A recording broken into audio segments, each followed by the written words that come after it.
Assalamualaikum warahmatullahi wabarakatuh. Salam pencak silat, salam persaudaraan. Kembali Salam lagi. karate os.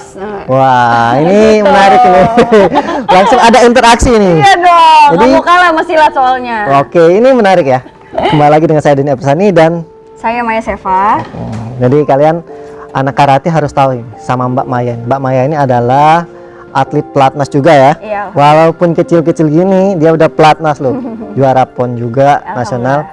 Di pelajar juga sering ikut pertandingan internasional juga ya. Iya, alhamdulillah.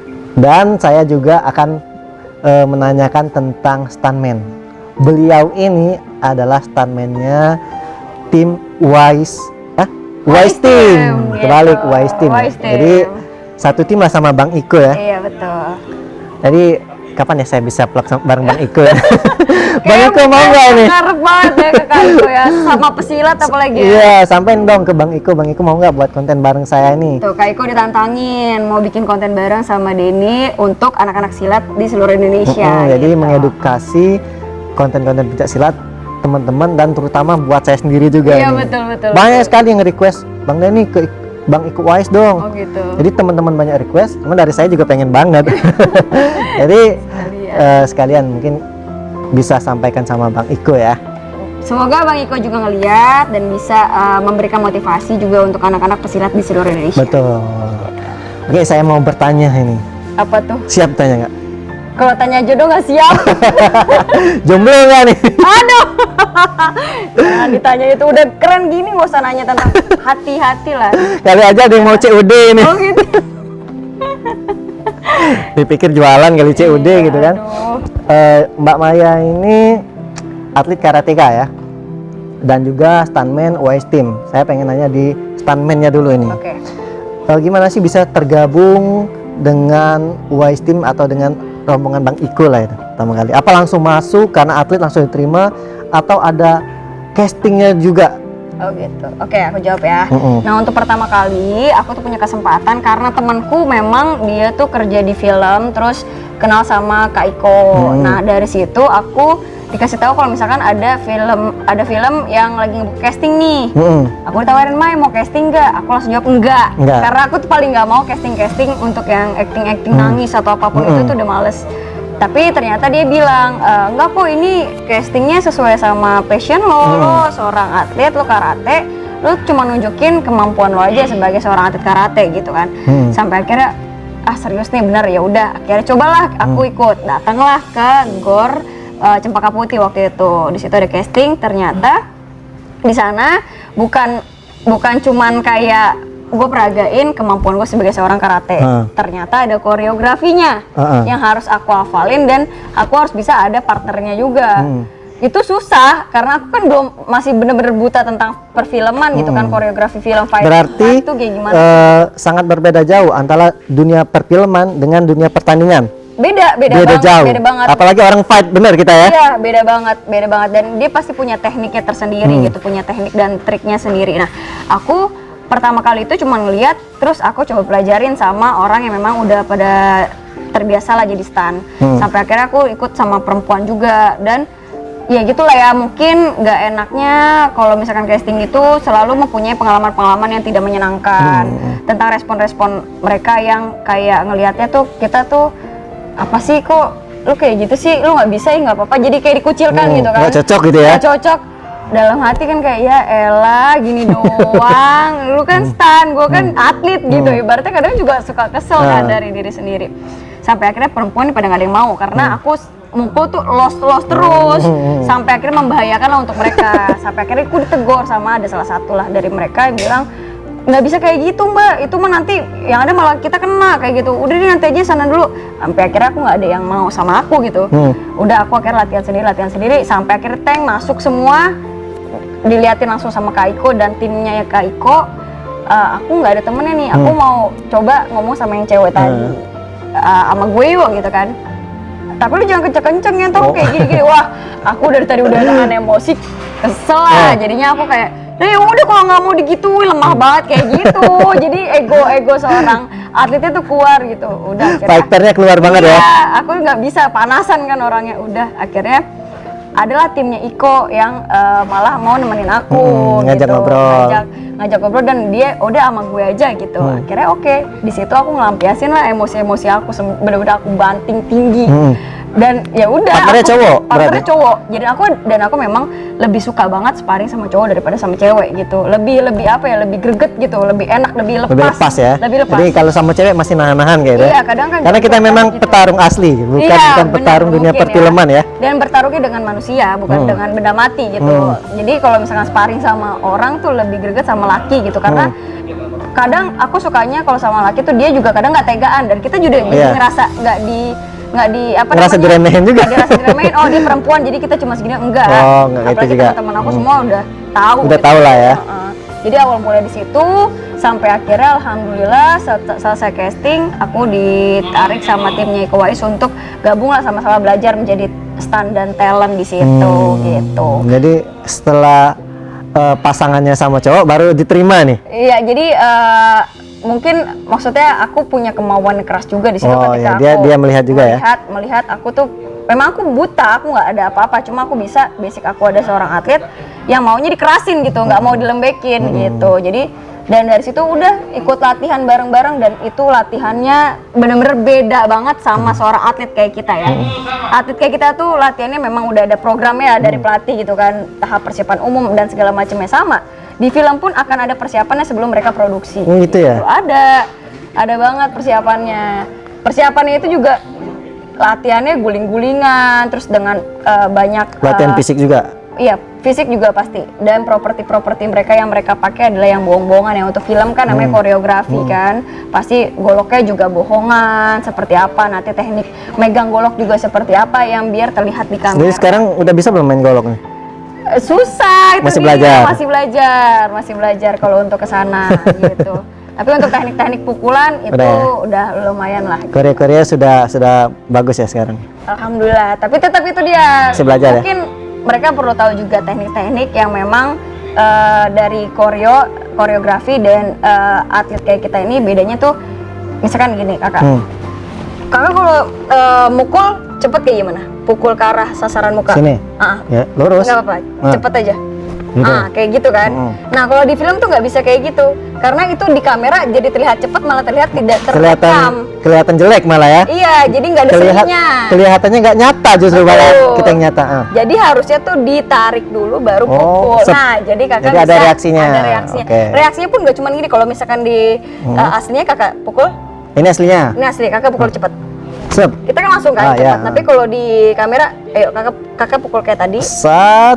Itu tuh ada actionnya juga, ada biar terlihat bagus gitu. Iya betul, ada seninya. Itulah yang dibilang trik untuk di kamera tuh supaya indah gitu. Jadi memang kalau di perfilman tuh kita tuh fight-nya terlihat menarik dan bagus ya. Betul. Jadi kadang pernah nggak sih dapat komentar pada saat pertandingan, kok bertanding begitu, nggak kayak di film-film gitu? Iya, banyak ya? banget mungkin. Itu biasanya orang nggak ngerti ya? Iya betul, buat mumpung kondisinya juga sekarang kan orang lebih banyak dari sosial media ya.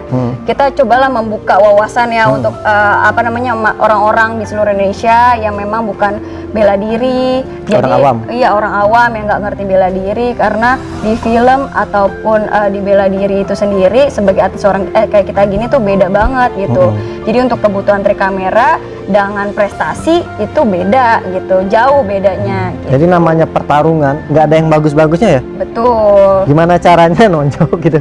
Kalau bagus tadi, kalau di karate mungkin namanya kata ya?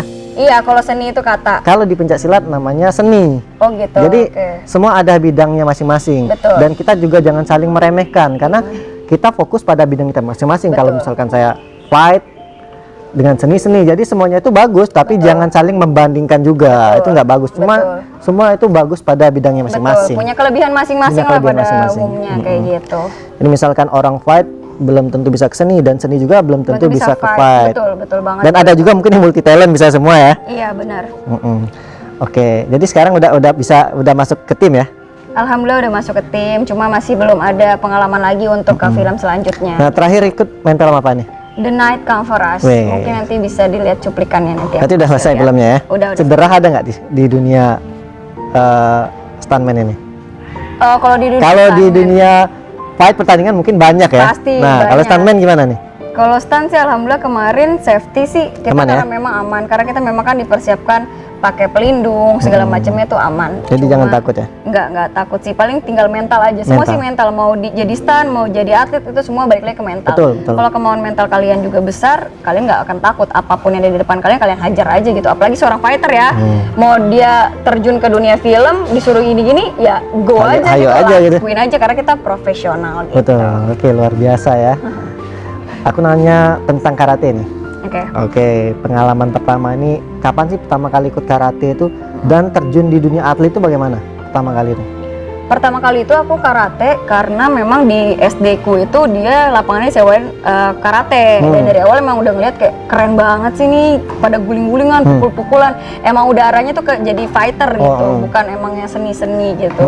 Dan Pertama kali ikut karate memang seneng lihat di fightnya ya, iya, lihat pertarungannya. fightnya. Jadi memang udah seneng banget di situ. Akhirnya masuk itu juga awalnya tanpa sepengetahuan orang tua gitu. Jadi ikut-ikutan aja latihan sampai akhirnya mama papa tahu, dan yang tidak bolehin itu adalah mama. Tapi memang rata-rata banyak kan gitu ya. Iya. Apalagi anak cewek nih, istri saya termasuk itu nih. Oke. Dia nggak dibolehin orang tuanya, latihan diam-diam. Oke. Ketika sudah banyak medali, ya mungkin sudah sana jalannya baru dibolehin. Iya benar. Ya mungkin kalau kayak aku, karena aku anak perempuan kali ya, mungkin karena istri kakak juga perempuan, apalagi pengen kan orang tua nggak mau yang tomboy-tomboy atau gimana. Aku Dan takut cedera juga. Benar, aku kan anak terakhir kan, jadi nggak mau lah anaknya sampai ke arah sana. Cuma dapat support itu dari papa yang bolehin, akhirnya lanjut ikut karate, dan sabuk kuning aku tuh udah kejuaraan wali kota Jakarta Timur dan alhamdulillah langsung juara 1 gitu, dapat piala itu. Jadi kejuaraan pertama udah juara 1 ya? Alhamdulillah. Jadi karena greget, jadi aku dulu punya pengalaman sedikit cerita. Aku masih TK itu lomba lari, emang larinya udah kencang terus. Tapi aku nggak dapet piala. Yang dapet piala adalah anak RT gitu kan. Jadi biasalah itu kan. Tuan rumah. Ya apa namanya, jatah-jatahan. Terus aku nangis, aku bilang sama mama, kok Maya nggak dapet piala sih, malah yang nggak juara yang dapet piala, tapi kok aku malah nggak dapet piala gitu kan.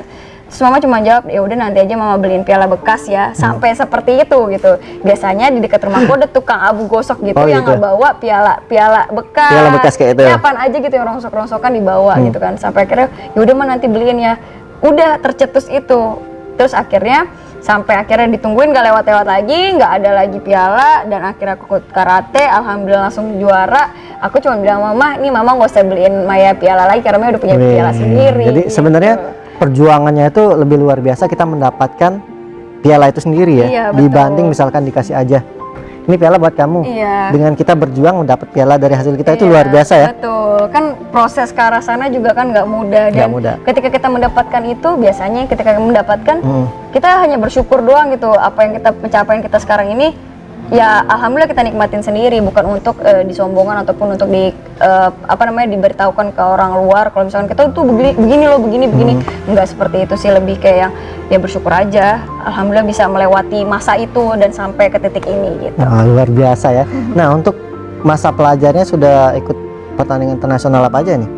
Kalau aku Pelajar aja beliau ini sudah masuk pertandingan ke internasional loh. iya, aku waktu itu AKF Asia Karate Federation itu di Guangzhou China.